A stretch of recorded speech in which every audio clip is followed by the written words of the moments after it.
Descubrí que mi novio era casado, y decidí arruinar su mentira desde adentro. No me gustan las historias que empiezan con frases grandilocuentes, como si el dolor necesitara una advertencia previa.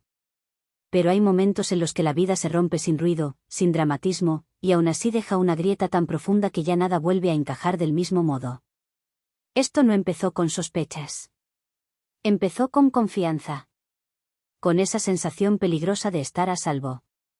Lo conocí en un bar cualquiera, uno de esos lugares donde la música es demasiado alta y nadie espera que pase nada importante. Él estaba solo. Yo también. Me miró con una atención que no se siente invasiva, sino elegida, como si por un segundo todo lo demás dejara de importar. Me hizo reír con una facilidad que me desarmó. Dijo su nombre, preguntó el mío, y esa misma noche intercambiamos números como si fuera lo más natural del mundo. Nada raro, nada forzado, nada que pidiera cautela. Los meses siguientes se construyeron rápido, casi sin que yo lo notara. Cenas improvisadas después del trabajo, mensajes de buenos días que se volvieron costumbre, fines de semana que parecían promesas aunque nadie las nombrara. Nunca dormía en mi apartamento más de 2 noches seguidas, pero siempre tenía una explicación lista.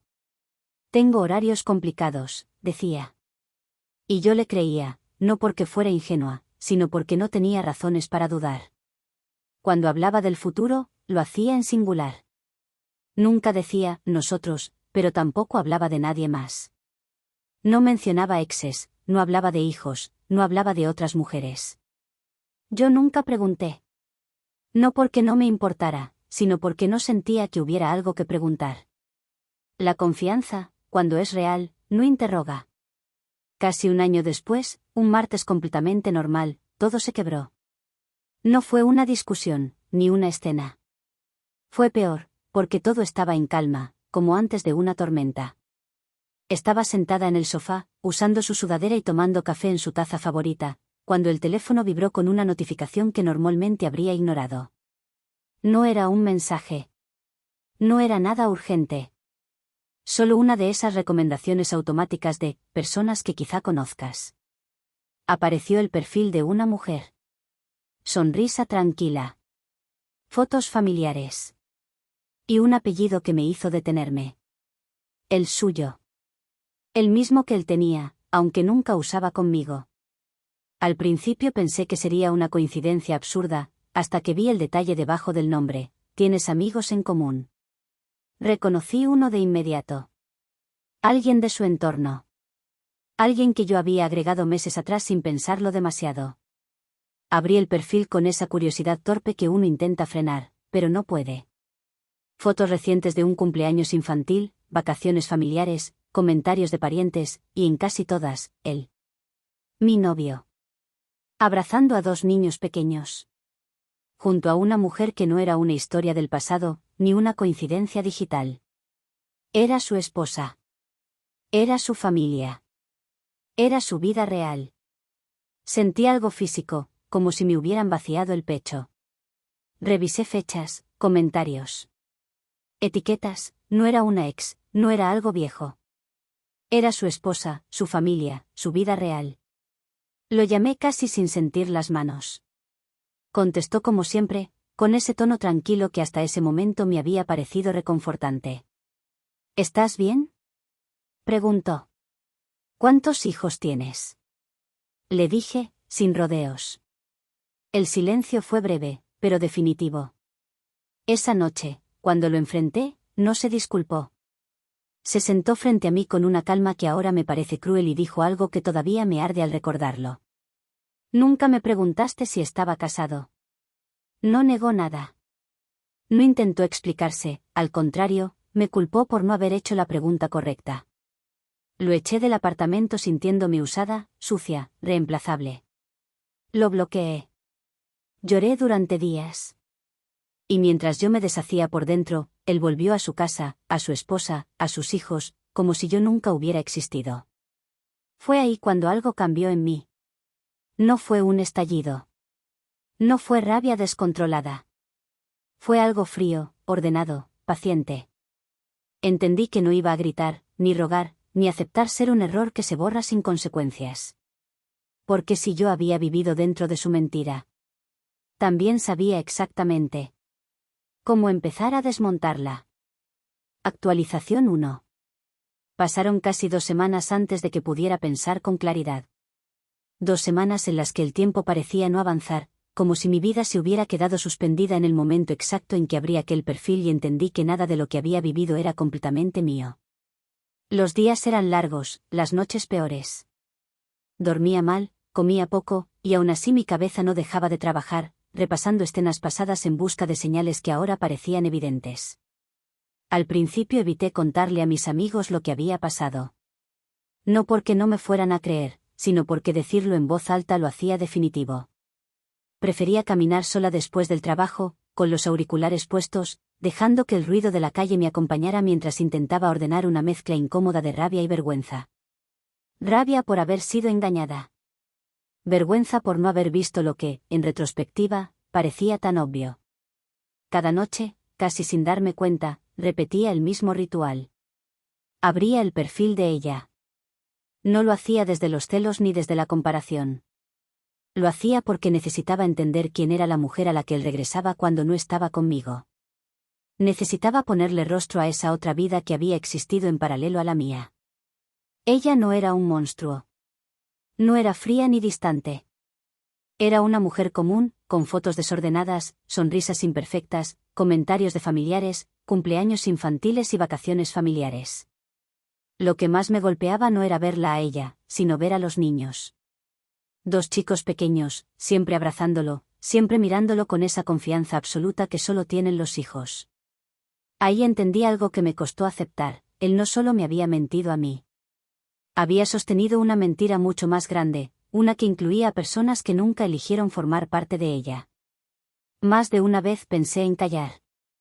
En bloquear todo, seguir adelante y dejar que su vida continuara intacta, lejos de la mía. Me pregunté si tenía derecho a intervenir, si no estaba a punto de causar un daño irreparable.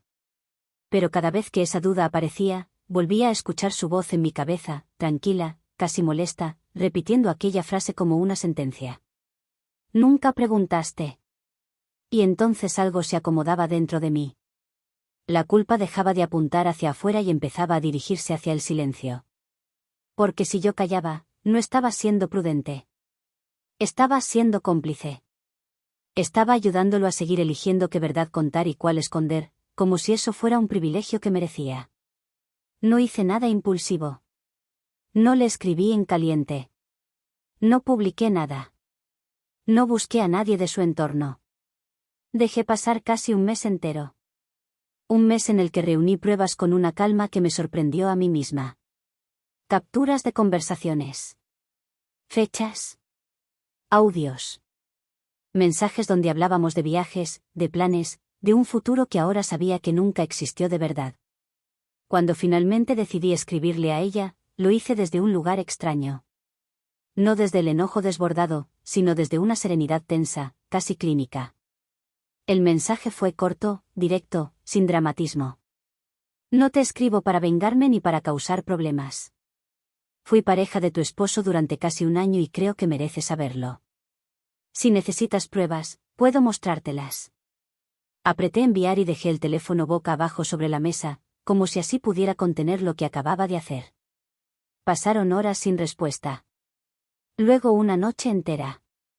Pensé que me había bloqueado, que había decidido ignorarlo todo o que él ya estaba cubriendo sus huellas. A la mañana siguiente, en medio del trabajo, el teléfono vibró. Necesito que seas honesta conmigo, ¿todo lo que dices es verdad? Le respondí sin rodeos. Le envié las pruebas una por una. No añadí comentarios emocionales. No quise convencerla de nada. Dejé que los hechos hablaran por sí solos. Después de eso, el silencio volvió. Horas. Días. No sabía qué estaba pasando del otro lado ni qué versión estaría contando él para salvarse. La respuesta final llegó varios días después, en un mensaje breve que todavía recuerdo con claridad. Gracias por decírmelo. No tenía idea. Estoy procesando todo. No hubo más preguntas, no hubo reproches. Cerré el chat y sentí algo difícil de nombrar. No era alivio completo, tampoco satisfacción, era la certeza de que había cruzado un punto sin retorno. Las semanas siguientes fueron de una incertidumbre agotadora. No supe nada de ellos. No supe si habían hablado, si seguían juntos o si él había logrado, una vez más, salir ileso. Esa espera me desgastó más de lo que esperaba, porque una parte de mí necesitaba saber que decir la verdad había servido para algo.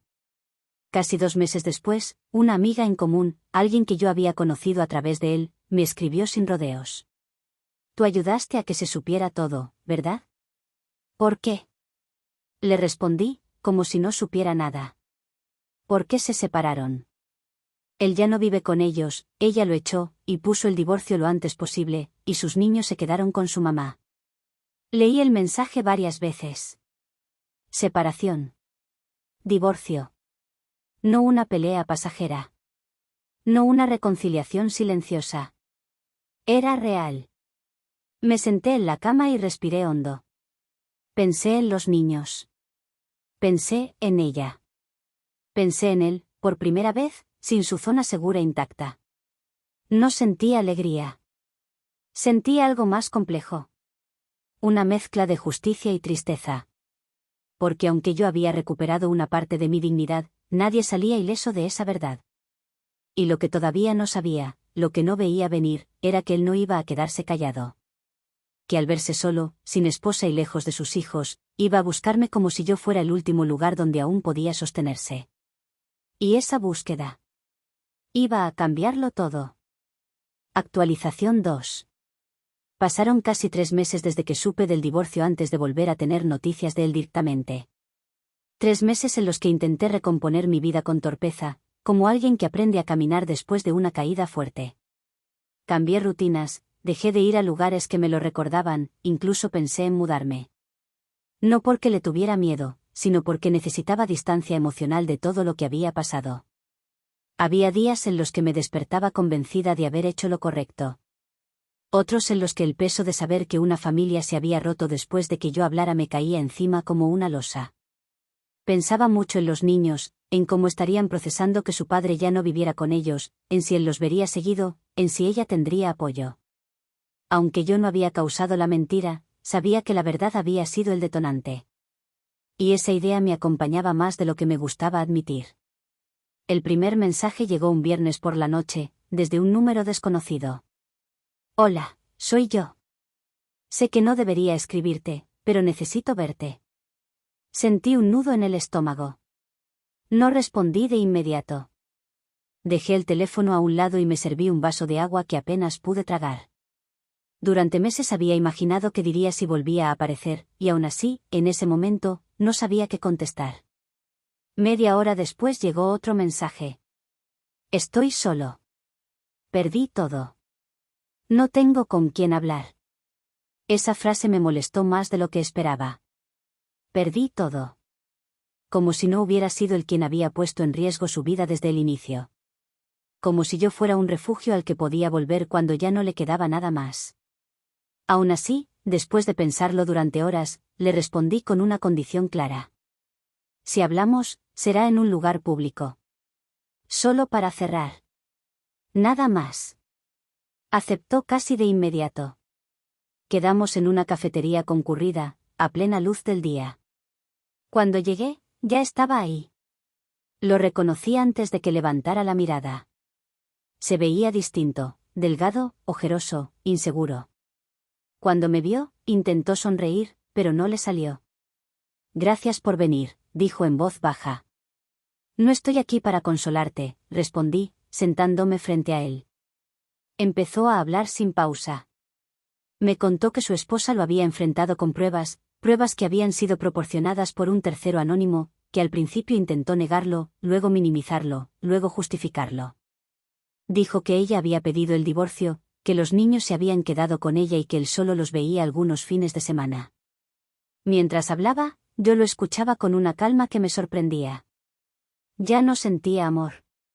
Tampoco compasión. Solo una distancia fría, casi clínica. No entiendo cómo ella se enteró, dijo de pronto, mirándome fijo. Todo explotó de la nada. Ahí supe que no podía irme sin decirlo. No después de todo. Fui yo, dije, sin rodeos. Parpadeó, confundido. ¿Cómo que fuiste tú? Yo le escribí. Yo le mostré las pruebas. Yo le dije quién eras. Su expresión cambió en segundos. La sorpresa se convirtió en enojo. El enojo, en algo más oscuro. ¿Cómo pudiste hacerme eso? Alzando la voz. Arruinaste mi familia. Sentí como algo que había mantenido contenido durante meses se acomodaba dentro de mí. No grité, mi voz fue fría y precisa. No, respondí, firme. Tú la arruinaste. Yo solo dejé de proteger tu mentira. Golpeó la mesa con la mano, haciendo temblar las tazas alrededor. Varias personas se giraron a mirarnos. Se inclinó hacia adelante, invadiendo mi espacio. No te metas en mi vida, escupió. En un movimiento brusco, intentó agarrarme del brazo. Todo ocurrió rápido después de eso. Alguien gritó. Otra persona llamó a seguridad. Él seguía alterado, sin darse cuenta de que ya no tenía el control que creía. La policía llegó minutos después. Yo estaba temblando, pero no me moví. Conté lo que había pasado. Mostré los mensajes. Varias personas confirmaron la escena. Se lo llevaron esposado. Mientras lo veía salir por la puerta, derrotado, sentí algo que no esperaba. No triunfo, ni alivio completo. Sentí cansancio. Un cansancio profundo, como si por fin se cerrara un ciclo que había durado demasiado. Pero sabía que aún quedaba algo por resolver. No con él. Conmigo. Y esa decisión marcaría el verdadero final de esta historia. Actualización final. Después de ese día no volví a verlo. Al menos no de frente. Durante semanas viví con el cuerpo en alerta, como si aún esperara que apareciera en cualquier esquina, en cualquier número desconocido, en cualquier ruido fuera de lugar. No era miedo exactamente. Era el residuo de haber estado demasiado tiempo dentro de una historia que no controlé. Declaré cuando fue necesario. Firmé papeles. Repetí los hechos con una neutralidad que me sorprendió a mí misma. No hubo grandes cargos, pero sí quedó constancia de lo ocurrido. Lo suficiente para que dejara de ser un malentendido y se convirtiera en un antecedente. Su exesposa pidió una orden de alejamiento poco después.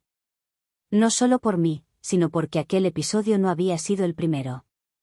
El divorcio siguió su curso con la lentitud pesada de todo lo que involucra hijos y decisiones que ya no se pueden deshacer.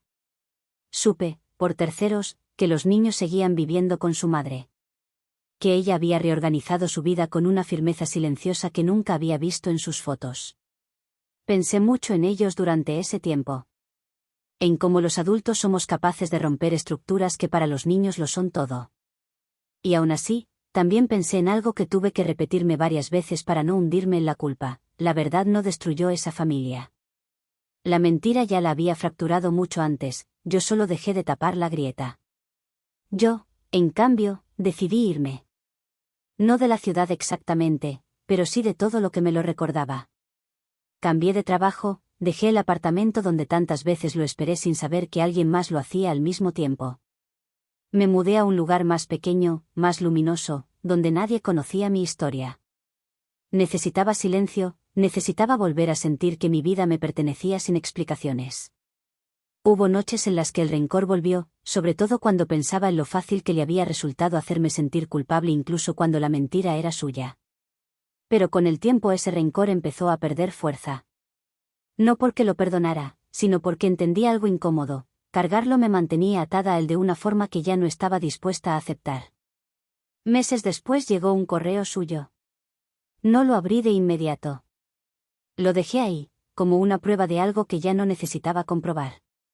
Cuando finalmente lo leí, confirmé lo que intuía: no había disculpas reales, solo victimismo, reproches disfrazados de arrepentimiento y una necesidad desesperada de no quedar como el villano de su propia historia. Lo borré sin responder. Y al hacerlo sentí una paz silenciosa, discreta, pero firme. No me quedé con un final dulce. Fue agridulce. Como cerrar un libro que te atrapó, pero que te dejó cansada. Aprendí que el amor, cuando se construye sobre mentiras, siempre cobra un precio. Que decir la verdad no arruina vidas, expone decisiones que otros tomaron en silencio. Y que no soy responsable de sostener la felicidad de alguien que se alimenta del engaño. Hoy sigo adelante. No con orgullo, ni con culpa. Con distancia. Dejé atrás una historia que nunca fue realmente mía. Y recuperé algo que sí lo era. Mi voz. Y entendí, por fin, que la verdadera venganza no fue hablar, ni exponer, ni verlo caer. Fue no volver a ocupar un lugar que solo existía para sostener una mentira. Todos lo veían menos yo, la traición que mi esposa y mi amigo ocultaron. Nunca me consideré un hombre celoso. Siempre pensé que los celos eran una forma elegante de inseguridad mal administrada. Crecí creyendo que la confianza no era algo que se exigiera, sino algo que se elegía todos los días. Por eso, cuando mi esposa y mi mejor amigo empezaron a llevarse bien, no sentí incomodidad. Sentí orgullo. Pensé que hablaba bien de mí. De nosotros. Él había estado en mi vida mucho antes de que ella llegara. Nos conocíamos desde hacía años. Habíamos compartido fracasos silenciosos, celebraciones pequeñas, conversaciones largas que no llevaban a ningún lado y, aún así, lo decían todo. Era de esas personas con las que no necesitas explicarte demasiado. Cuando los presenté, me gustó ver que conectaban, que se entendían, que reían con facilidad. Pensé que era natural. Pensé que era sano. Al principio, todo parecía inocente. Comentarios sueltos en reuniones. Bromas internas que yo no siempre entendía, pero que no me molestaban. Mensajes ocasionales por cosas prácticas, organizar una cena, coordinar horarios, preguntar algo del trabajo. Yo estaba ahí. Presente. Incluido. Nunca sentí que me apartaran. Nunca sentí que hubiera secretos.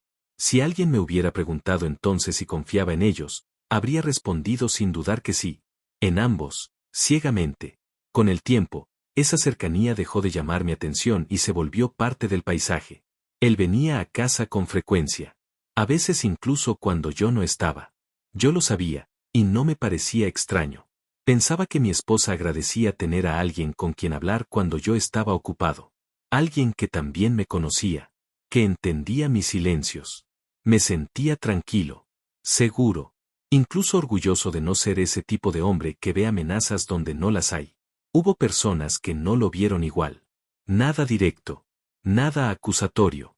Solo frases dichas con cuidado, como si nadie quisiera ser el primero en cruzar una línea invisible. Alguna broma incómoda. Algún comentario sobre lo rápido que se entendían. Yo siempre respondía lo mismo, con una sonrisa que creía firme. Es solo amistad. Confío en ellos. No todo tiene que ser algo malo. Un hombre y una mujer pueden ser amigos.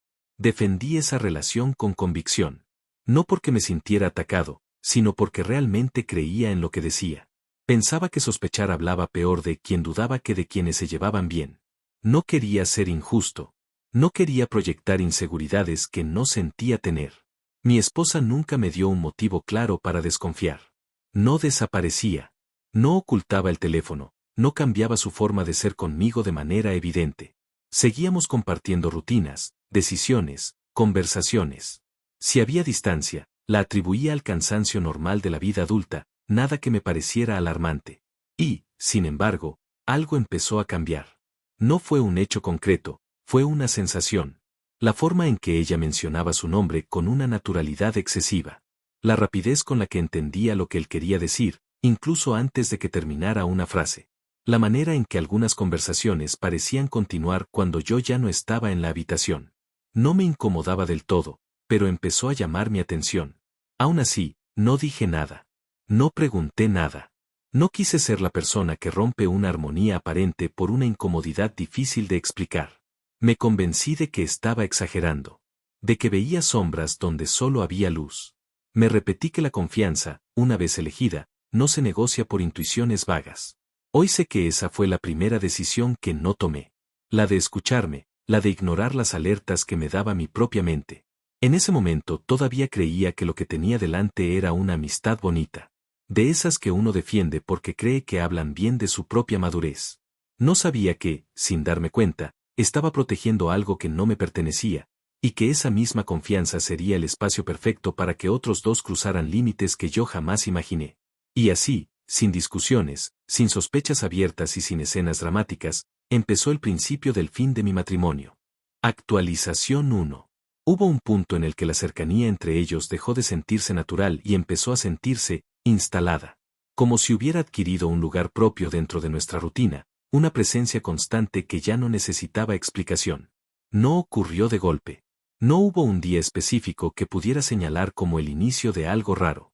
Fue más bien como cuando te acostumbras a un ruido de fondo y solo notas lo fuerte que era cuando, por alguna razón, deja de sonar. Mi amigo empezó a aparecer más seguido. A veces con excusas simples, pasaba solo a saludar, traía algo que se había olvidado la última vez, quería comentar un tema del trabajo, y otras veces sin ninguna excusa en particular. Yo no siempre estaba. Llegaba más tarde o tenía reuniones que se alargaban. Ella me lo contaba con normalidad, incluso con cierta ligereza, como quien no tiene nada que ocultar. Y yo le creía. No veía motivo para no hacerlo. En reuniones con otras personas, empecé a notar algo que antes no registraba, se buscaban con la mirada. Nada descarado. Nada obvio. Solo ese gesto automático de quien quiere compartir una reacción antes que con nadie más. Si alguien decía algo gracioso, se miraban. Si alguien contaba algo incómodo, se miraban.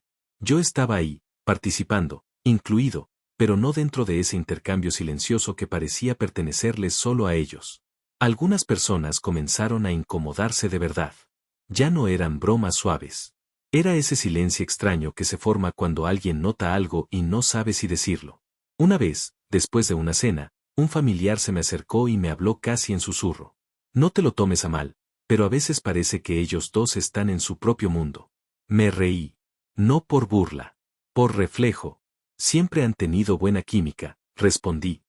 Nada más. Lo dije convencido. Incluso un poco molesto. Sentí que estaban juzgando algo que no entendían, proyectando intenciones donde no las había. Me prometí no volver a escuchar ese tipo de comentarios. Pensé que proteger esa bonita amistad también era proteger a mi esposa, a mi relación, a la idea que tenía de nuestra vida. Curiosamente, ella empezó a mencionarlo menos. No porque dejara de verlo, sino porque ya no sentía la necesidad de contármelo todo. Yo me enteraba por detalles, una taza de café de más en el fregadero, una conversación que parecía no continuar cuando yo entraba a la habitación, una risa que se apagaba apenas notaban mi presencia. Cosas pequeñas. Tan pequeñas que me avergonzaba darles importancia. Una noche, mientras cenábamos, su teléfono vibró. Ella lo miró, sonrió apenas y lo dejó boca abajo sobre la mesa. No lo revisó hasta después.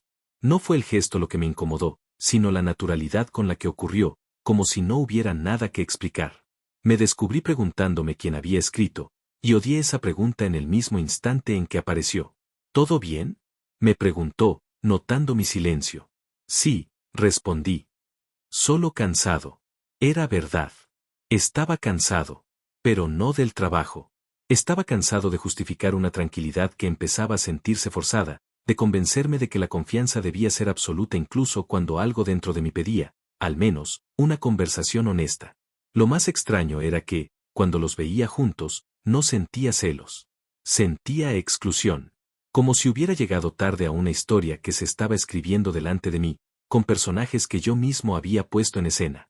Ellos hablaban de cosas que yo no conocía, recordaban momentos que yo no había vivido, compartían referencias que no entendía. No me rechazaban. Simplemente, no me necesitaban para ese espacio. Y aún así, seguí callando. Seguí creyendo que cuestionar sin pruebas era injusto. Seguí pensando que la confianza, una vez dañada por sospechas infundadas, no se recupera. No entendía todavía que la confianza también se rompe cuando uno se obliga a no ver lo evidente, que hay silencios que no protegen la paz, sino que la postergan. Y que, mientras yo defendía una idea de amistad que me parecía madura y hermosa, algo mucho más frágil se estaba quebrando sin hacer ruido. Todavía no lo sabía, pero ya había dejado de ser el centro de mi propio matrimonio. Y el día en que lo entendiera, no habría forma de volver atrás. Actualización 2. El primer momento en que sentí que algo ya no tenía vuelta atrás no fue un descubrimiento. No encontré mensajes. No vi besos robados. No escuché confesiones a medias detrás de una puerta. Fue algo mucho más simple. Y por eso mismo, más devastador. Me di cuenta de que estaban coordinados sin incluirme. Ocurrió una tarde cualquiera. Llegué antes de lo habitual y los encontré en la cocina. No estaban demasiado cerca. No se separaron al verme, no hubo sobresaltos. Esa fue la primera señal. Estaban tranquilos, demasiado tranquilos. Él apoyado en la encimera.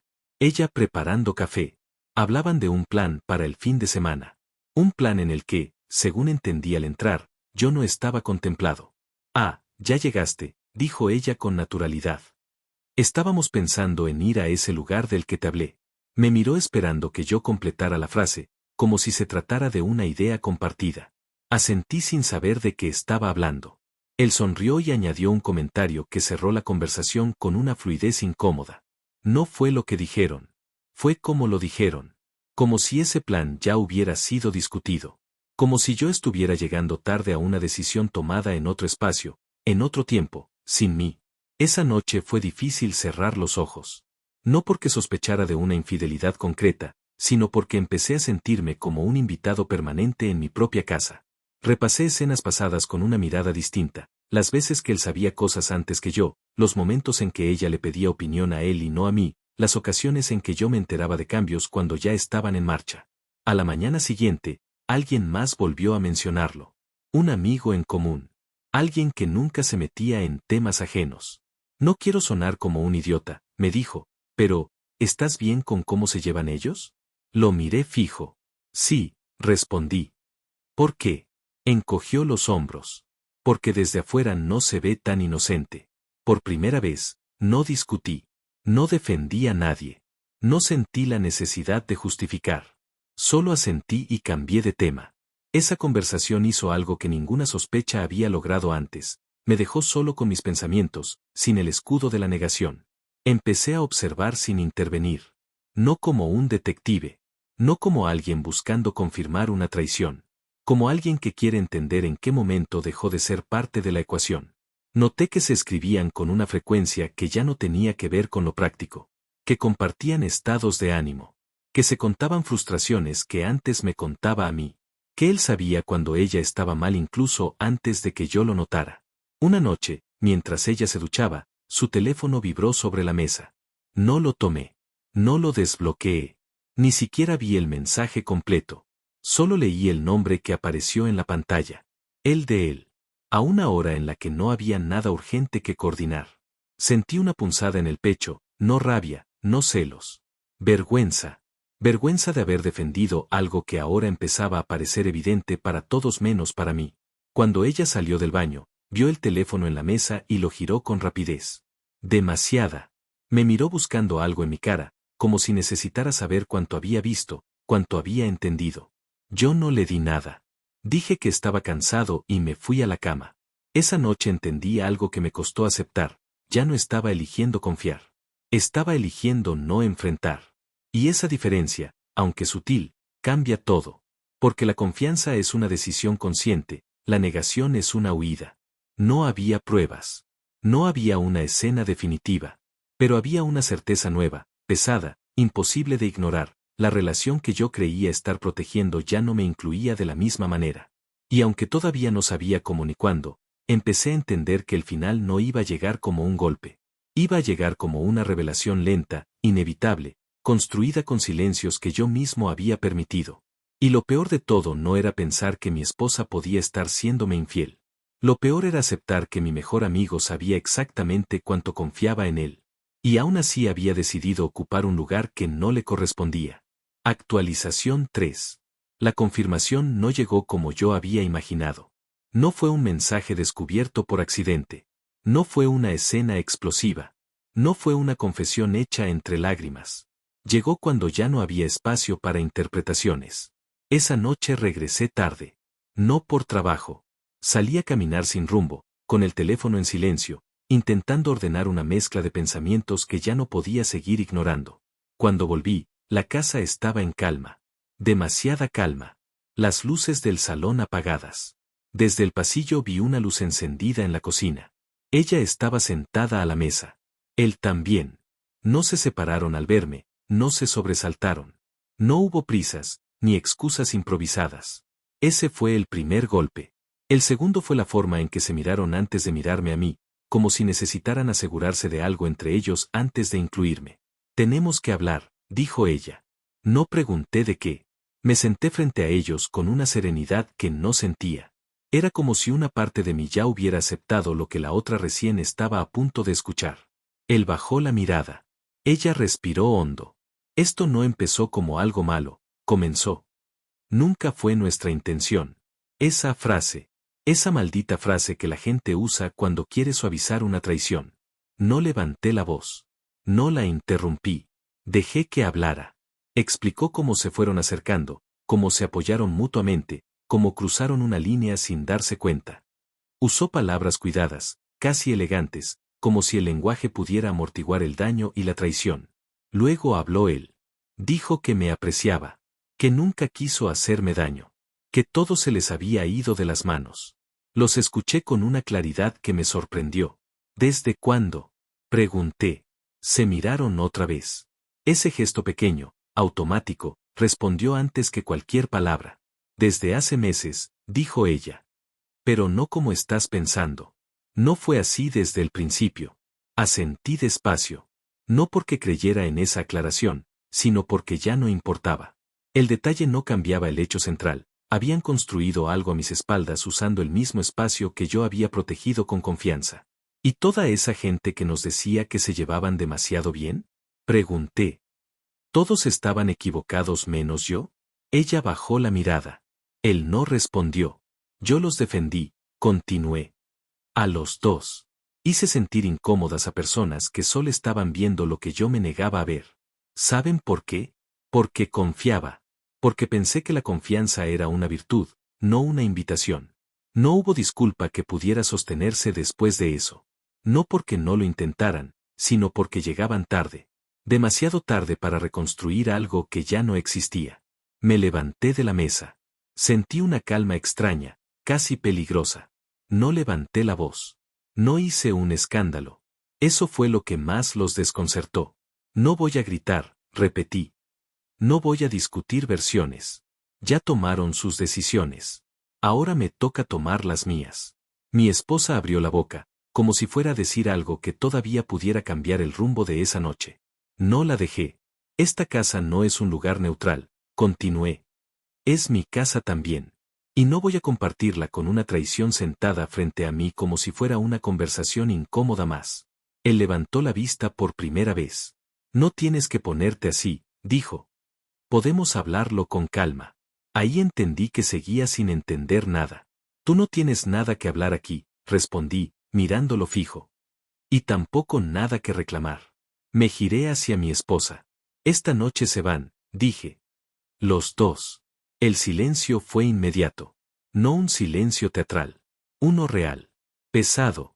Como cuando alguien se da cuenta de que cruzó un punto sin retorno. ¿Estás echándonos? Preguntó ella, incrédula. Estoy recuperando mi espacio, respondí. No es lo mismo. No hubo discusión. No porque no quisieran discutir, sino porque no había desde dónde. Todo lo que podían decir ya llegaba tarde. Muy tarde. Él fue el primero en levantarse. Caminó hacia el pasillo sin mirarme, con esa torpeza de quien no sabe dónde poner el cuerpo cuando deja de ser bienvenido. Ella se quedó sentada unos segundos más, como si esperara que yo retrocediera, que dudara, que pidiera explicaciones. No lo hice. Llévate lo necesario, añadí. Mañana hablamos por abogados. Eso fue lo que terminó de romperle la expresión. No tristeza, miedo. Porque por primera vez entendió que esto ya no iba a manejarse desde la emoción, ni el romance, sino desde las consecuencias. Salieron juntos. No tomados de la mano. No como una pareja. Salieron como dos personas que acababan de perder el lugar que creían seguro. Cuando la puerta se cerró, no sentí alivio inmediato. Sentí algo más extraño, silencio limpio. La casa volvió a sentirse mía. No porque estuviera vacía, sino porque ya no estaba contaminada de fingimientos. Esa noche no dormí en el sofá. Dormí en mi cama. Solo. Pero por primera vez en mucho tiempo, sin sentirme desplazado dentro de mi propia vida. Actualización final. El dolor no llegó de inmediato. Eso fue lo que más me sorprendió. Durante los primeros días después de echarlos de la casa, no sentí tristeza ni vacío. Sentí una lucidez casi quirúrgica, como si algo dentro de mí se hubiera endurecido de golpe para evitar que la traición me partiera en dos. Me levantaba por la mañana, caminaba por las habitaciones que aún olían a ella, y no sentía nostalgia. Sentía decisión. Habían intentado explicarlo todo como una historia de amor inevitable, como algo que simplemente pasó, como una conexión que nadie pudo prever. Ese discurso, ese maldito discurso, me revolvía el estómago, porque mientras ellos hablaban de romance, yo veía cálculo. Mientras hablaban de sentimientos, yo veía silencios sostenidos a propósito. Mientras hablaban de confusión, yo veía elección.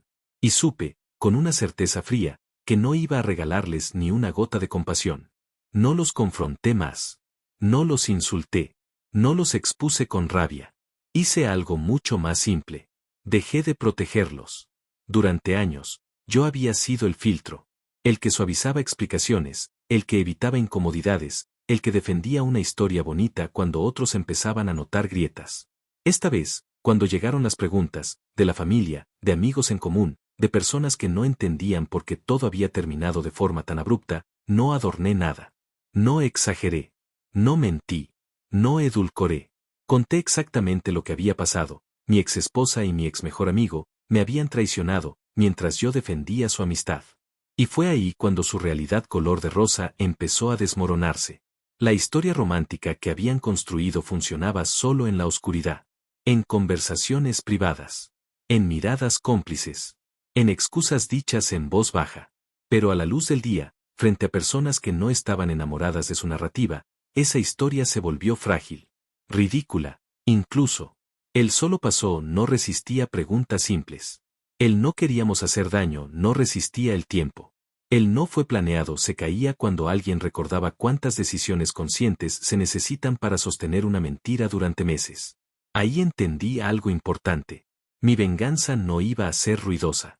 Iba a ser inevitable. El divorcio avanzó sin escenas teatrales.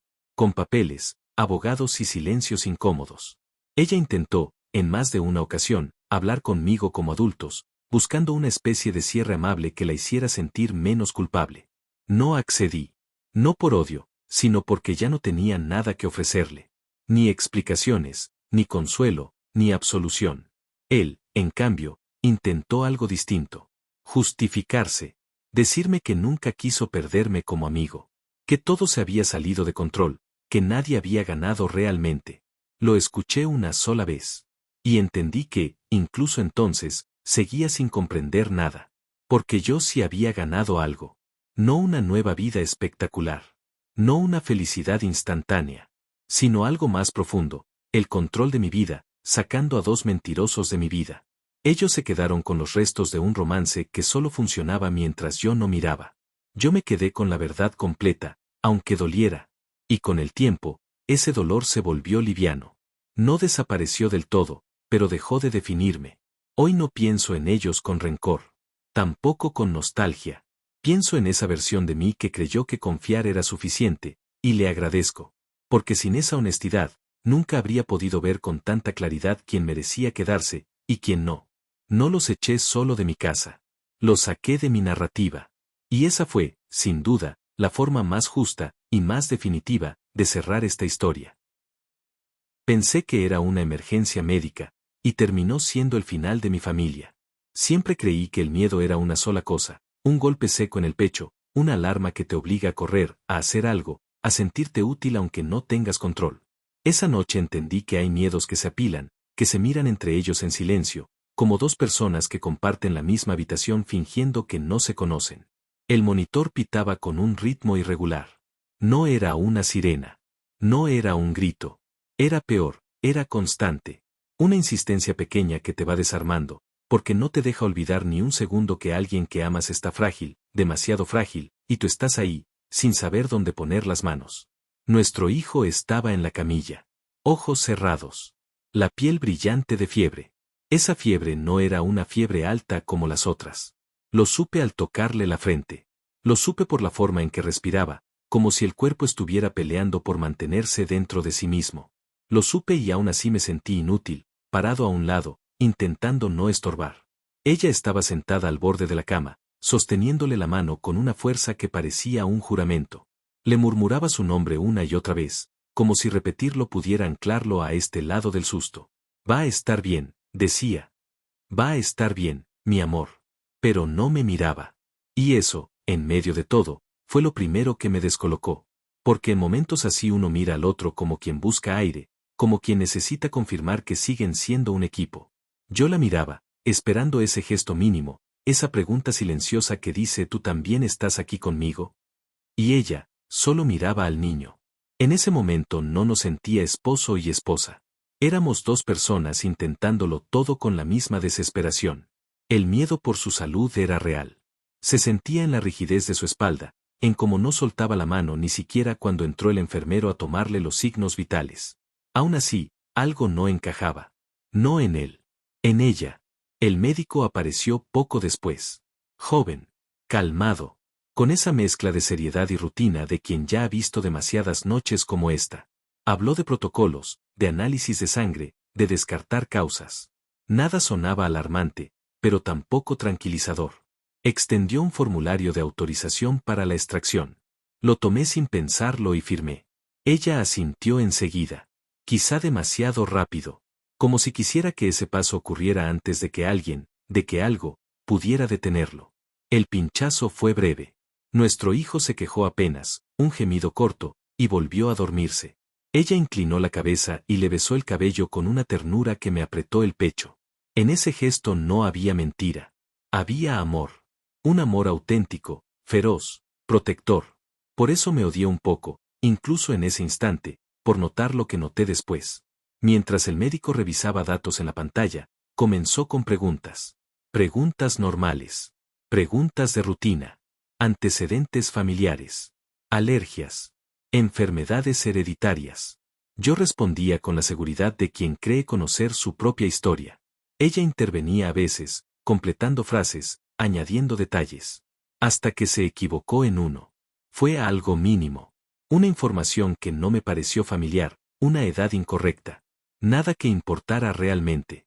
Nada, salvo por cómo cambió el aire cuando lo dijo. El médico levantó la vista apenas un segundo. No lo suficiente para incomodar. Sí lo suficiente para registrar. Volvió a mirar la pantalla. Frunció el ceño con suavidad, como quien revisa dos números que no terminan de encajar. ¿Hay antecedentes genéticos del lado del padre? Preguntó. Respondí yo, como siempre había hecho. Con naturalidad. Con certeza. Ella no me miró. Miró al niño. El médico deslizó el dedo por la pantalla, respiró hondo y dijo con un tono clínico, sin drama, sin intención de herir. Esto no es común entre padre e hijo. No es imposible, pero es poco frecuente. No fue una frase explosiva. Fue una frase que se queda flotando, pesada, porque suena a algo aquí no está donde debería estar. El aire cambió. No fue un golpe. Fue lento, casi invisible. Como si la habitación se hubiera quedado sin oxígeno durante un segundo demasiado largo. Sentí como ella apretó la mano del niño un poco más fuerte. No lo suficiente para hacerle daño. Lo suficiente para que yo lo notara. Y entonces el médico hizo la pregunta sin levantar la voz, sin juicio, con la precisión de quien no puede permitirse emociones. ¿Es usted el padre biológico del niño? Asentí de inmediato. No hubo duda en mí. Ni una sola. Porque mi mente no estaba preparada para dudar de algo que yo no había construido como posibilidad. Yo era su papá. Punto. Yo había estado ahí en cada fiebre, cada caída, cada madrugada, cada tengo miedo y cada mira lo que dibujé. No había espacio para otra realidad. Ella no dijo nada. Y bajó la mirada de una forma que no era sorpresa ni indignación. Era vergüenza. Una vergüenza vieja. Practicada. Como si hubiera estado aprendiendo ese gesto durante años, sin saber que un día lo iba a necesitar frente a mí. En ese silencio exacto entendí algo que todavía no tenía nombre. Su miedo no era solo por la fiebre. No era solo por esa noche interminable en urgencias. Había otra cosa debajo. Algo que había vivido entre nosotros sin luz, sin aire, y que, por un segundo, el médico estuvo a punto de sacar a la superficie con una pregunta. Nuestro hijo respiraba con dificultad leve. El monitor seguía pitando. Y mi vida, sin que yo lo supiera todavía, acababa de desviarse de un camino que yo creí firme durante años. No dije nada. No porque no quisiera saber, sino porque en ese momento todavía creía que la verdad era una puerta que se abre y se cierra con una conversación. Todavía no entendía que algunas verdades no se abren, se rompen. Y yo, esa noche, empecé a escuchar el primer crujido. Actualización 1. La fiebre bajó entrada la madrugada. No fue un alivio limpio ni inmediato. No hubo ese momento cinematográfico en el que el médico sonríe y todo vuelve a estar bien. Fue lento, casi cauteloso, como si el cuerpo de nuestro hijo estuviera probando si podía confiar otra vez en sí mismo.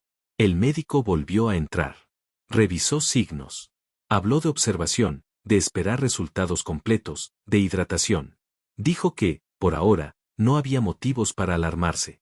Lo dijo con la misma voz con la que uno dice aún no, no ya pasó. Ella no se separó de la camilla. Asentía cuando le hablaban, agradecía a la enfermera, acomodaba la sábana con una precisión casi obsesiva. Cuando intenté preguntarle si estaba bien, respondió sí sin mirarme. No fue frialdad. Fue concentración.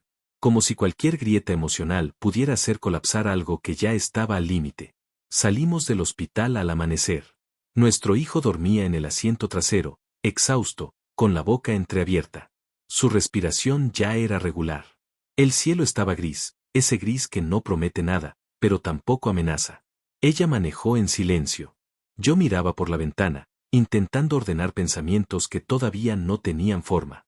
Me repetía que había sido una noche difícil, que el estrés hace decir cosas raras, que los médicos exageran para cubrirse, pero había algo que no lograba soltar.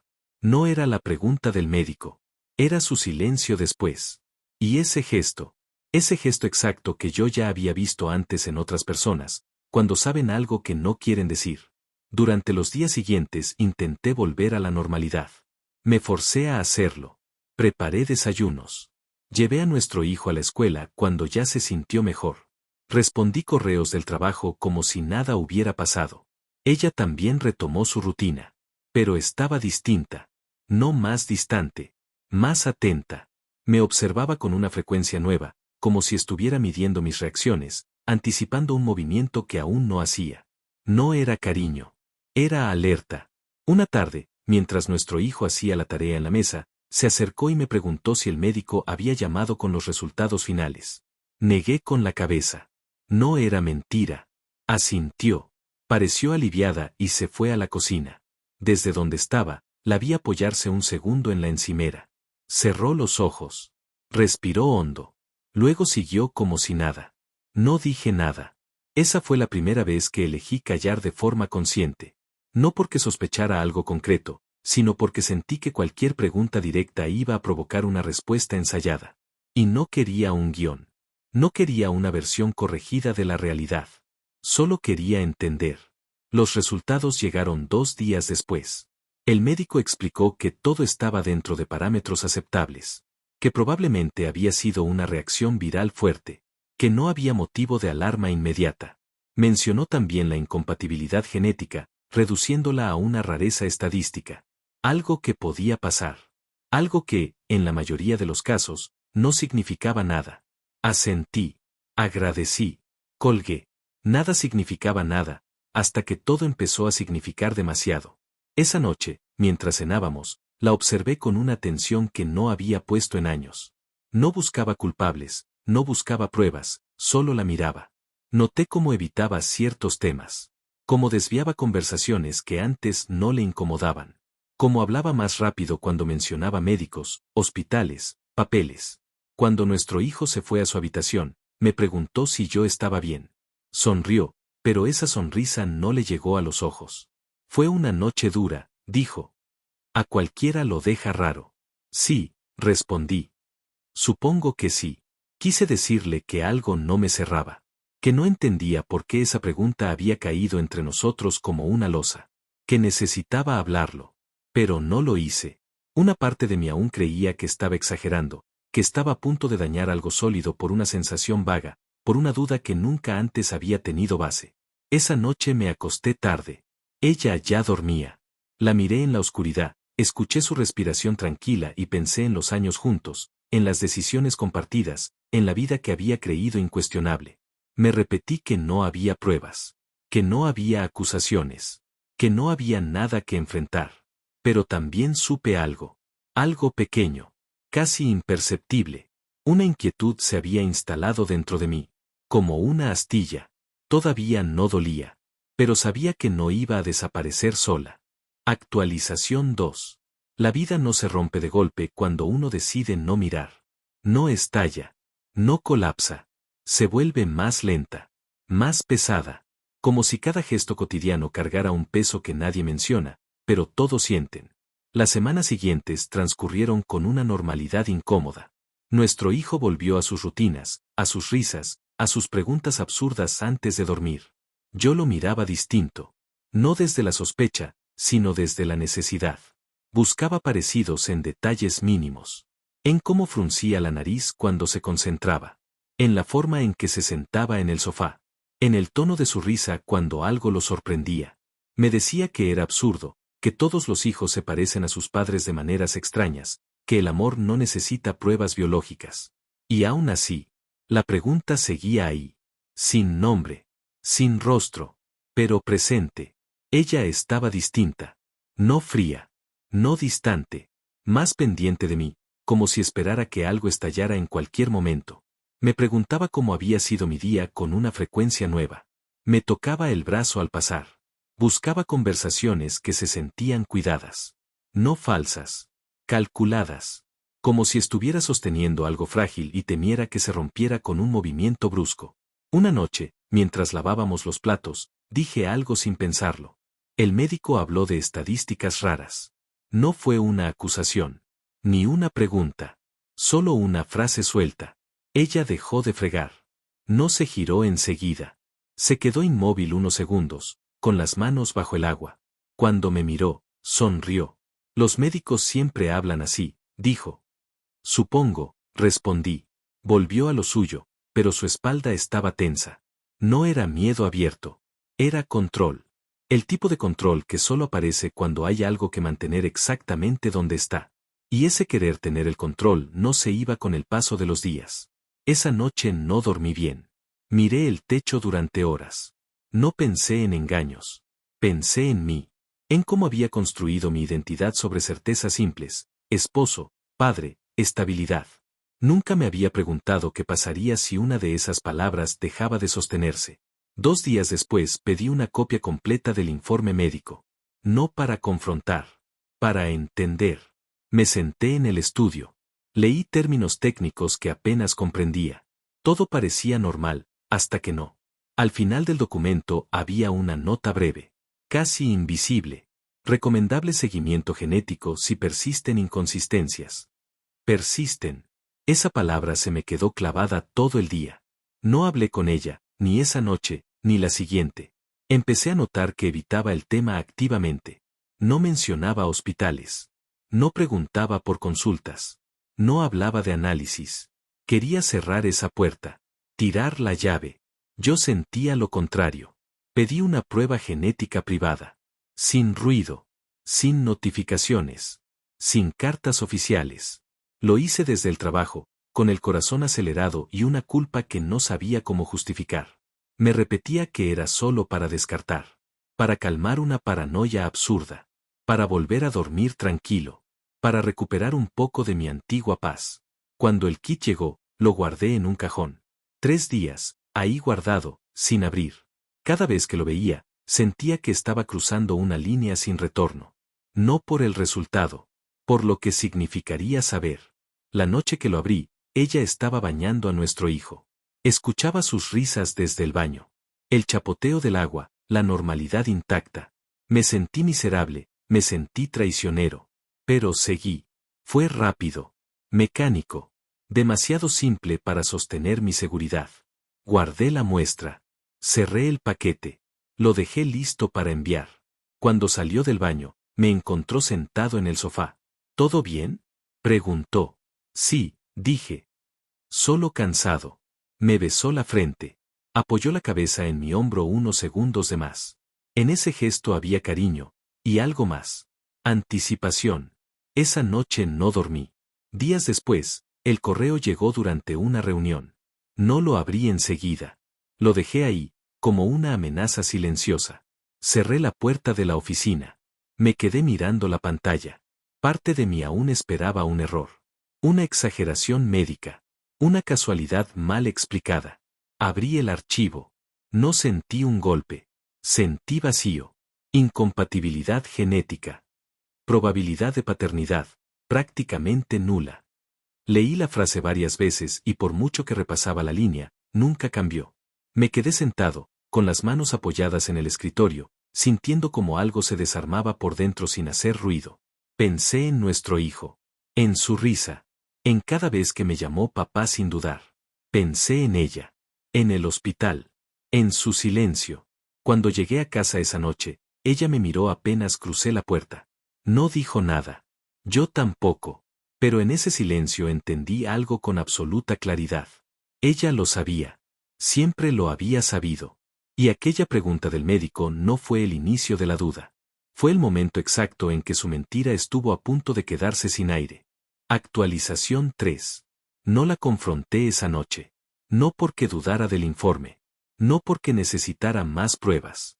No la confronté porque el golpe no estaba solo en la traición, sino en el tiempo. En los años. En la disciplina que requiere sostener una mentira así día tras día sin quebrarse. Cenamos en silencio. Nuestro hijo hablaba de la escuela, de una tarea, de un compañero nuevo que le caía mal. Yo asentía. Hacía preguntas, sonreía cuando correspondía. Ella lo miraba con una atención excesiva, como si quisiera memorizar cada gesto. No supe si era culpa o miedo. Tal vez ambas. Cuando él se fue a su habitación, ella empezó a recoger los platos. Demasiado rápido. Demasiado ruidoso. La cerámica chocaba en el fregadero como si necesitara llenar el silencio. Tenemos que hablar, dije. Cerró el grifo, se secó las manos, recién entonces me miró, no hubo sorpresa, no hubo negación. Solo cansancio. ¿Ahora? Preguntó. Ahora. Nos sentamos frente a frente. No en el sofá. No en la cama. En la mesa. El lugar donde siempre resolvíamos cosas prácticas. Facturas, horarios, vacaciones. Fue ahí donde saqué el informe impreso y lo deslicé hacia ella. Me hice una prueba, dije. Después del hospital. Leyó despacio. No preguntó nada. Cuando terminó, dejó el papel sobre la mesa y respiró hondo, como si por fin pudiera soltar algo que llevaba años apretándole el pecho. Lo supe desde el principio, dijo. No hubo dramatismo. Eso fue lo que más me dolió. ¿Desde cuándo? Desde antes de que naciera. La habitación se volvió irreal. Como si las paredes se hubieran alejado unos centímetros. Nunca quise que pasara así, continuó.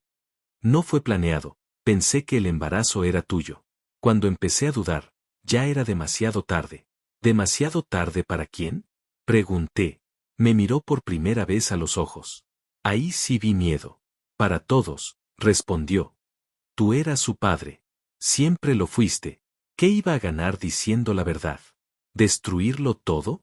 Esa frase terminó de romper algo en mí. Yo no tuve opción, dije. Decidiste por mí. Por él. Por el otro. Lloró, sin escena, sin gritos. Lloró como alguien que se rinde. Pensé que nunca se sabría, susurró.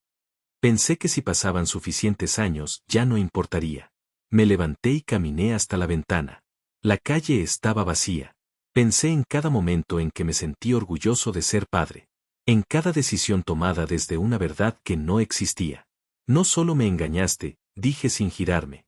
Me construiste una identidad sobre una mentira, y eso duele y no se soluciona solo con palabras. Dormí en el estudio. No hablamos de divorcio.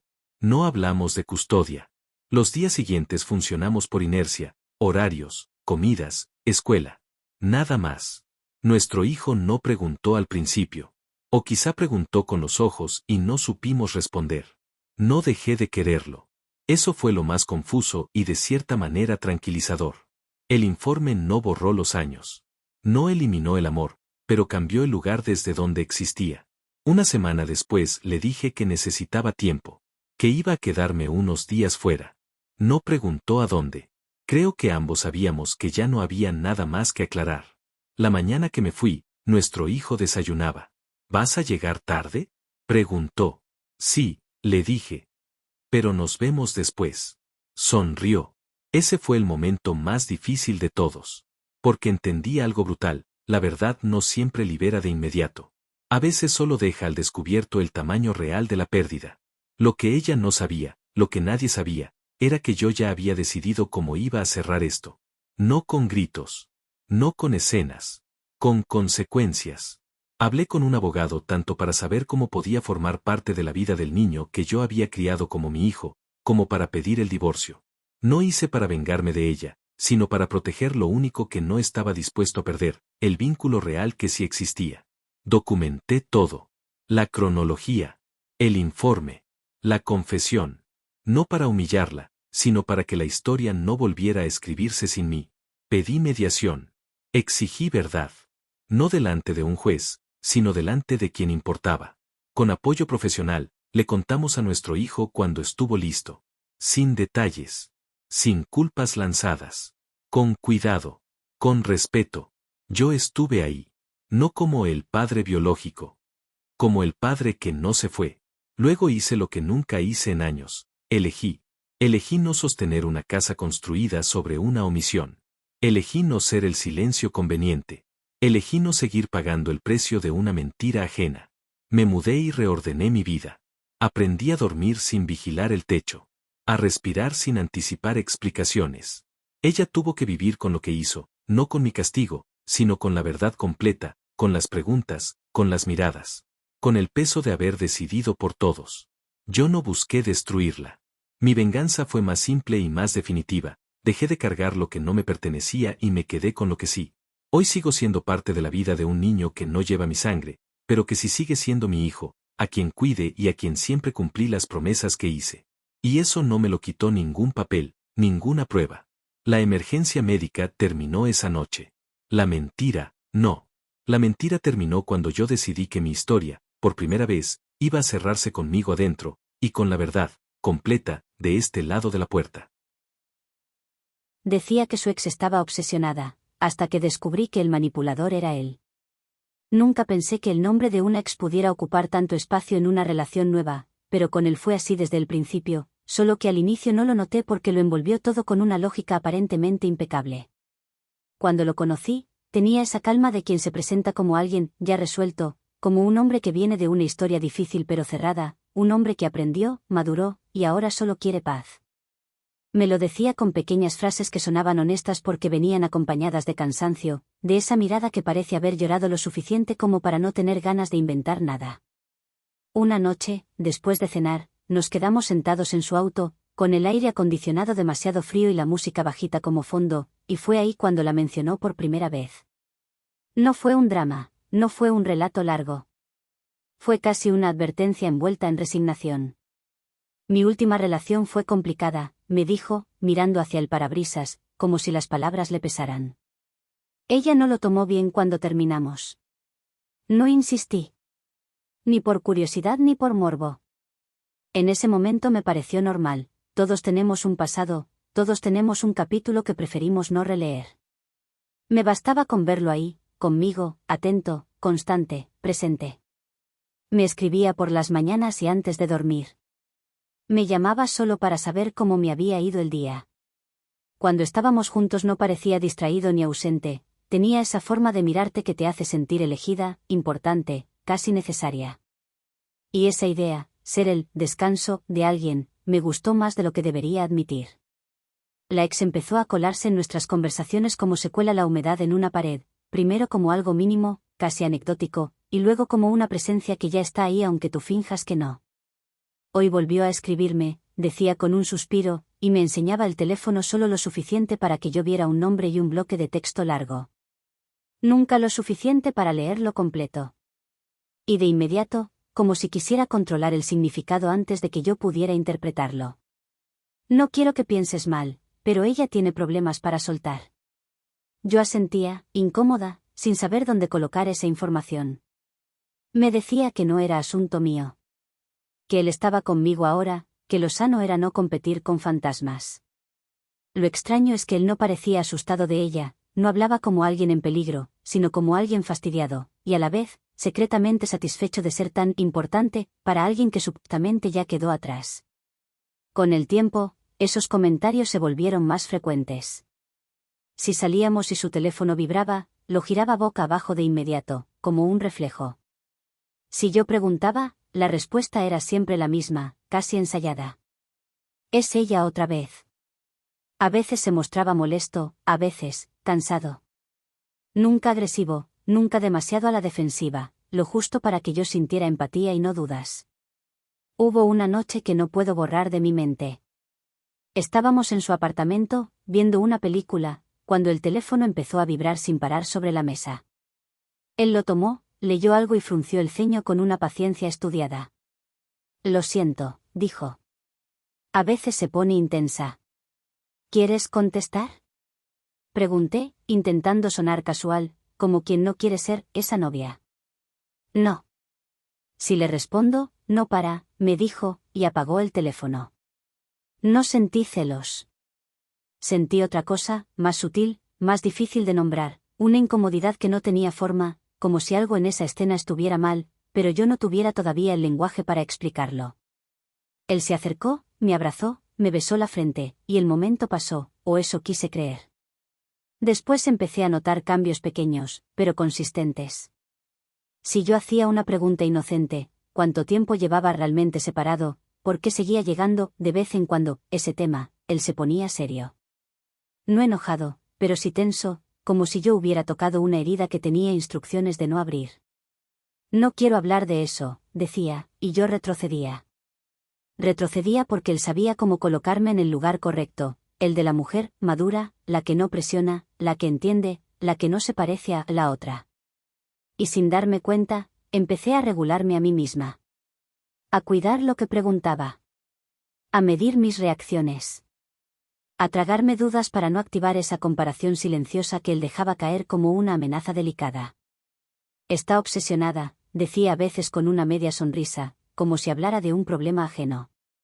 Se inventa cosas. En más de una ocasión agregó, con esa condescendencia que parece calma pero es control. Por eso terminamos. Esas palabras se me quedaron clavadas.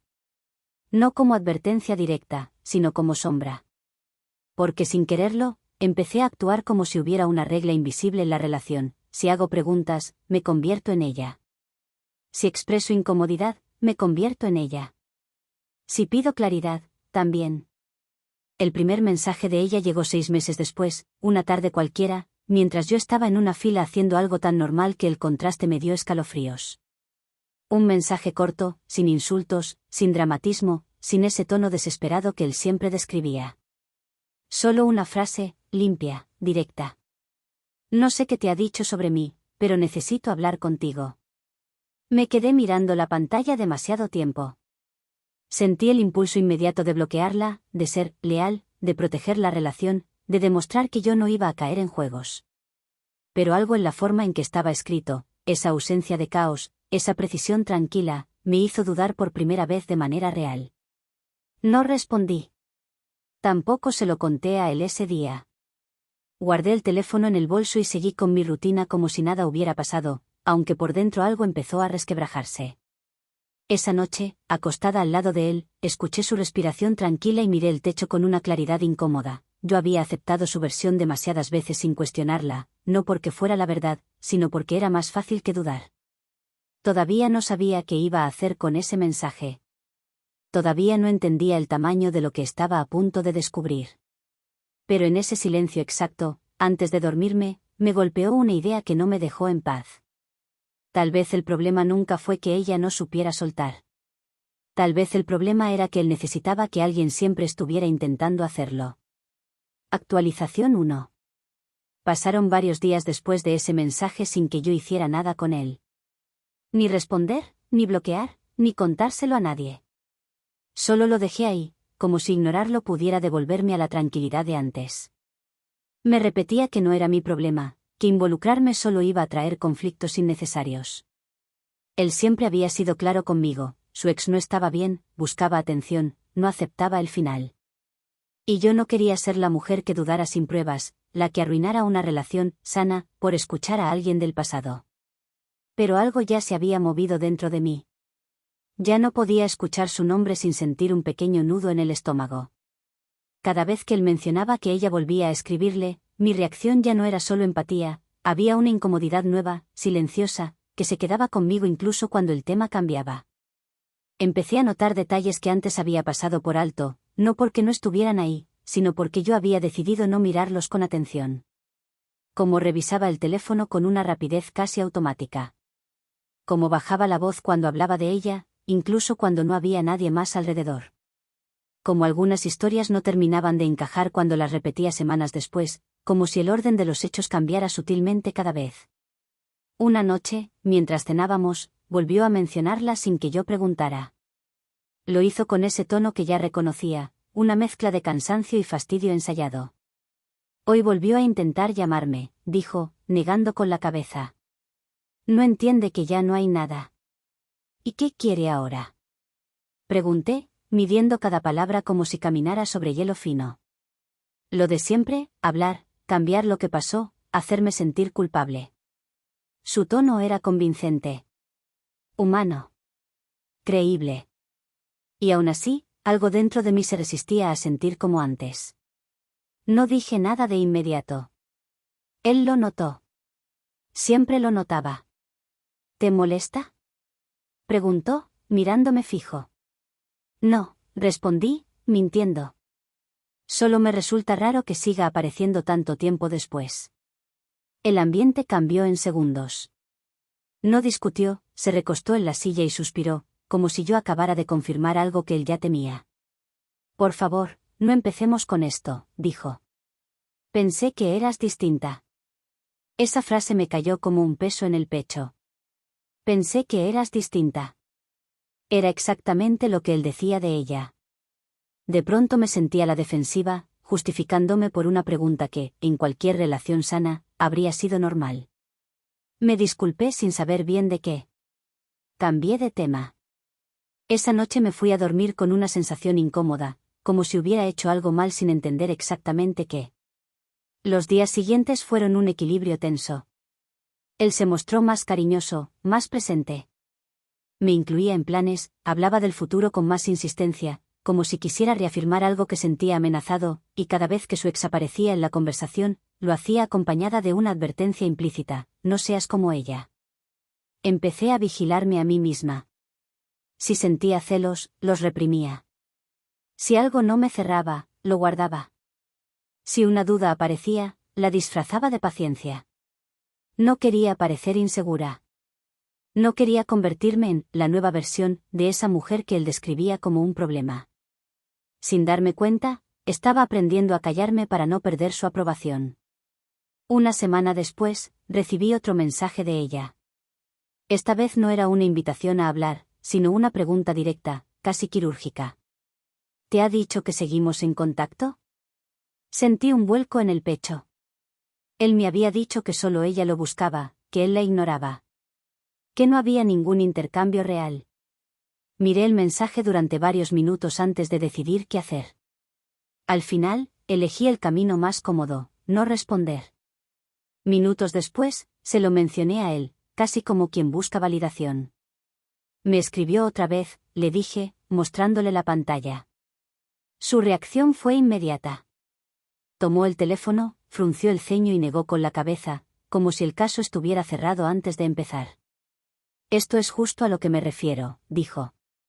Quiere meterse entre nosotros. ¿Qué hago?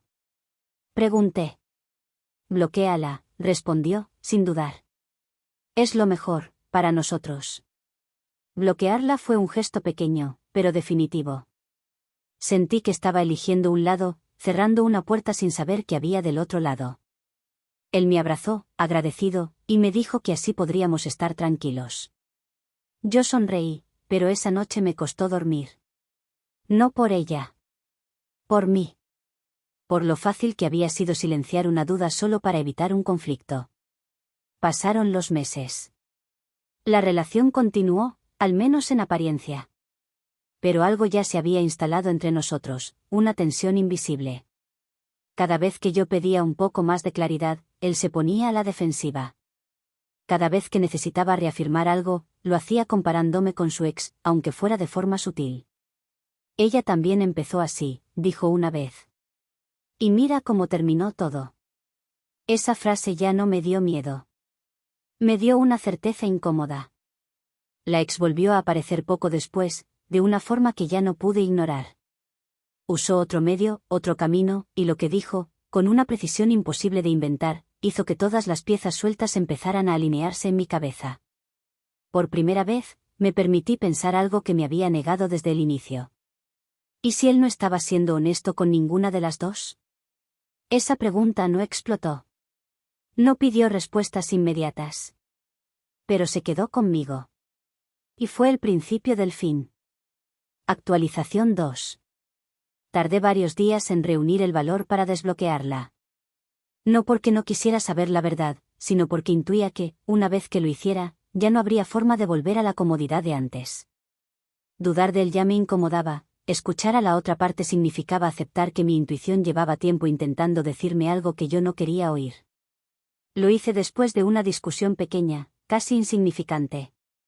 Una de esas que no deberían escalar, pero que dejan un mal sabor porque revelan algo más profundo. Habíamos quedado en vernos y canceló a último momento, con una explicación vaga, mal armada. Cuando pregunté un poco más, su reacción fue inmediata, molestia, impaciencia, esa tensión que ya empezaba a reconocer. Siempre tienes que complicarlo todo, me dijo. Así empiezan los problemas. Ahí supe que ya no podía seguir postergándolo. Abrí el teléfono y busqué su nombre. Le escribí algo simple, casi neutral. Dijiste que necesitabas hablar. Si aún quieres hacerlo, dime. La respuesta llegó rápido. Demasiado rápido como si estuviera esperando mi respuesta. Gracias por contestar. No quiero problemas. Solo quiero que sepas la verdad. Quedamos en hablar por teléfono. No en persona. Yo necesitaba distancia, incluso de su voz.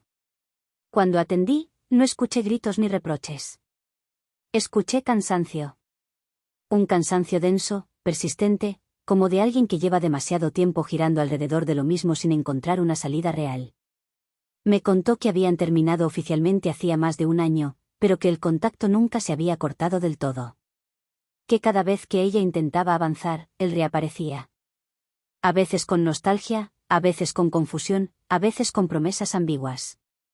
Me habló de mensajes, de llamadas, de conversaciones que no significaban nada, pero que nunca terminaban de desaparecer. Hasta ahí, todo encajaba. Lo que empezó a incomodarme fue otra cosa.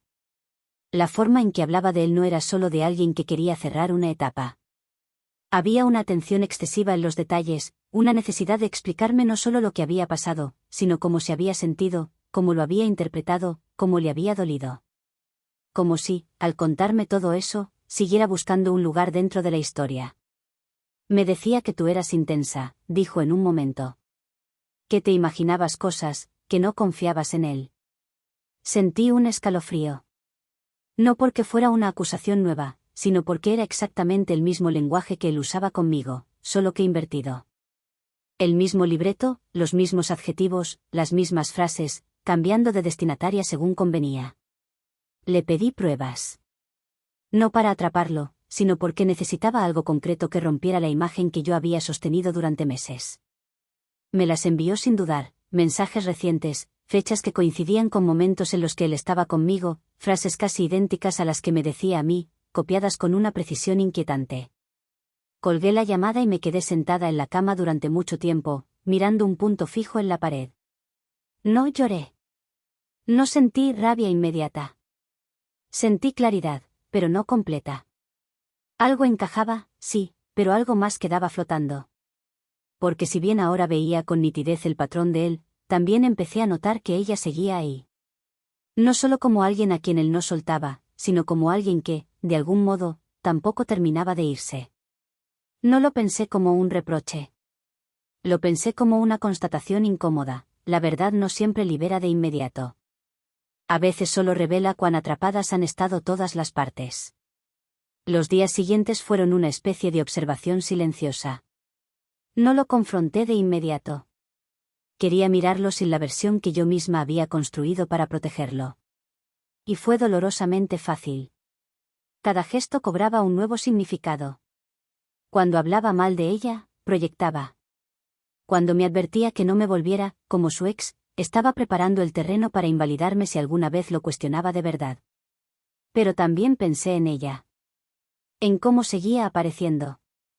En cómo, aun diciéndome la verdad, no parecía lista para desaparecer del todo de la historia. Como si advertirme fuera, al mismo tiempo, una forma de mantenerse presente. Eso fue lo más difícil de aceptar. No estaba frente a un triángulo accidental. Estaba frente a un círculo que se retroalimentaba.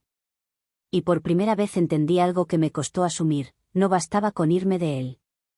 También tenía que salir de una dinámica que no me pertenecía y que, sin darme cuenta, me había absorbido. Esa noche decidí que iba a enfrentarlo. No para discutir.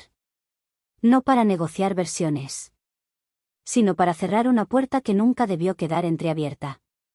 Y esa decisión, aunque todavía no lo sabía, iba a cambiar por completo el final de esta historia. Actualización 3. Lo enfrenté unos días después. No porque necesitara más pruebas, sino porque necesitaba verme a mí misma decirlo en voz alta. Quería comprobar si, al poner la verdad sobre la mesa, algo se movía, o si todo seguía exactamente igual. Lo cité en su apartamento una noche tranquila. No llevé reproches preparados ni discursos ensayados.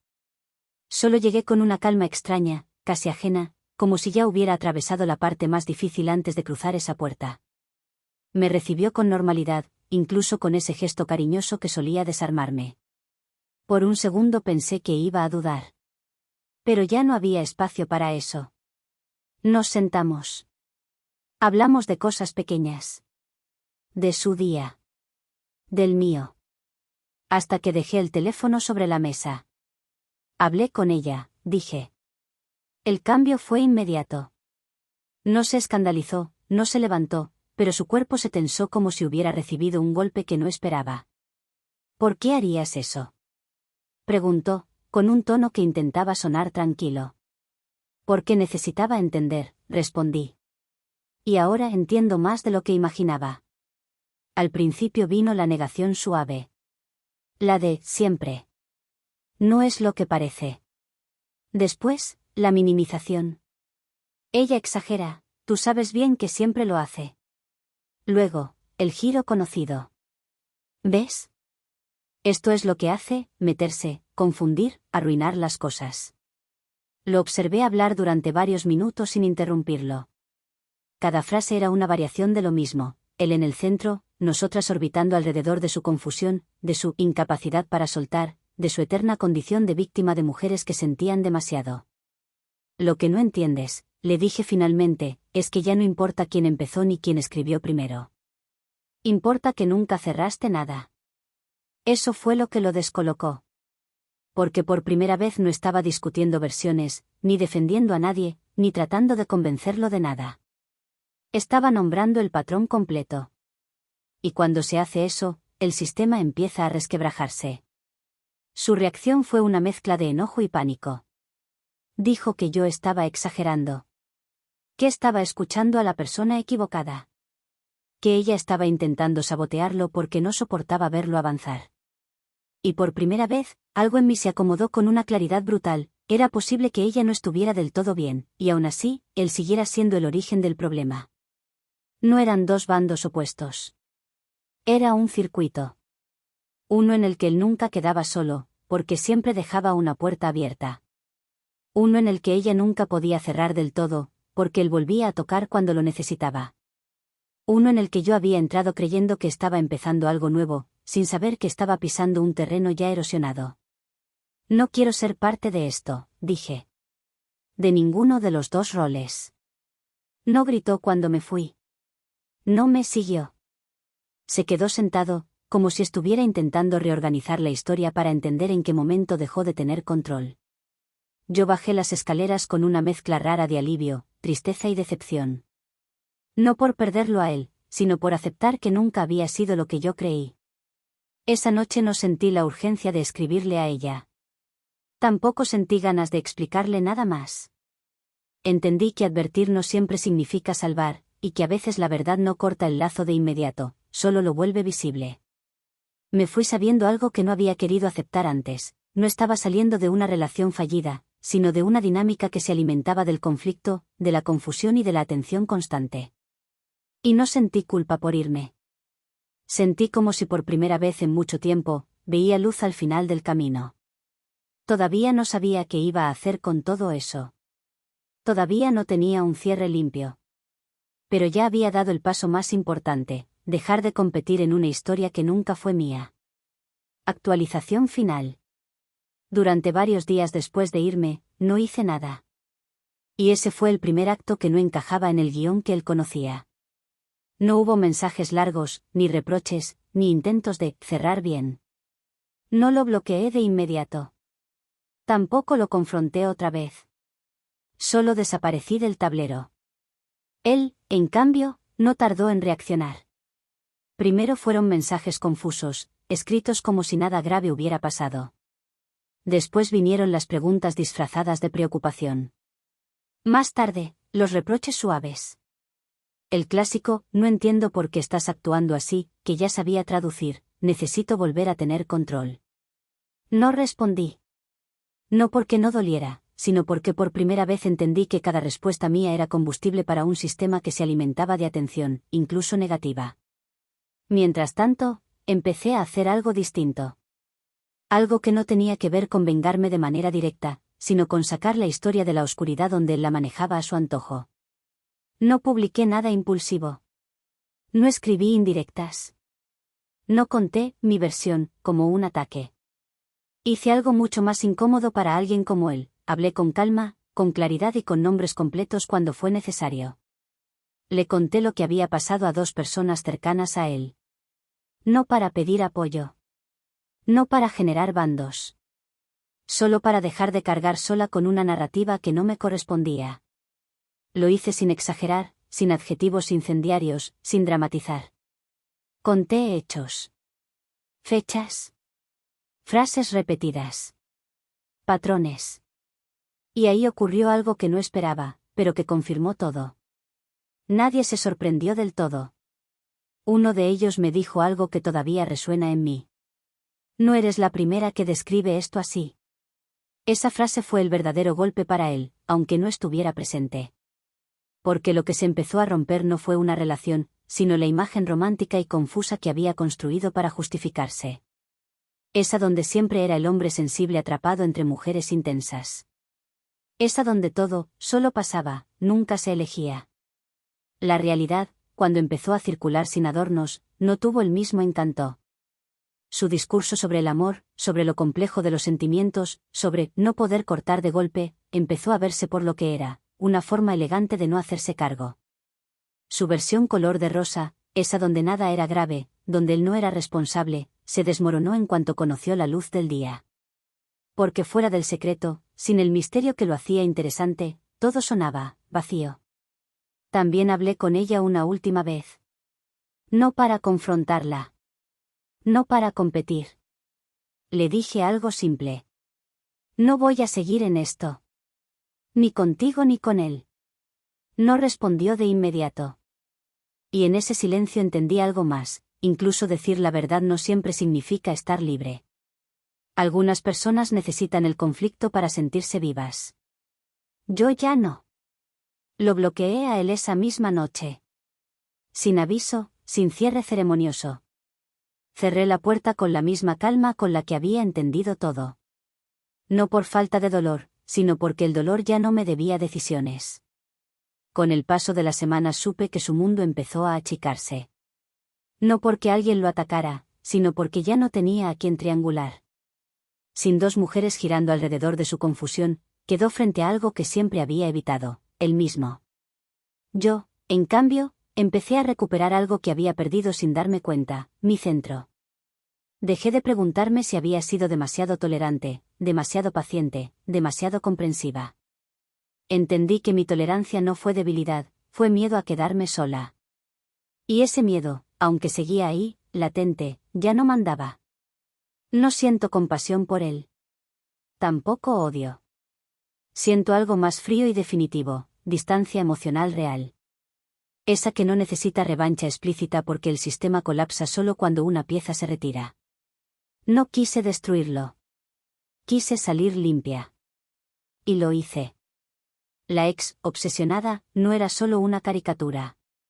La novia, demasiado comprensiva, tampoco. Éramos dos mujeres atrapadas en un circuito que él mantenía activo porque le daba identidad, validación y poder. Cuando yo dejé de jugar, el juego perdió sentido. Ese fue el final.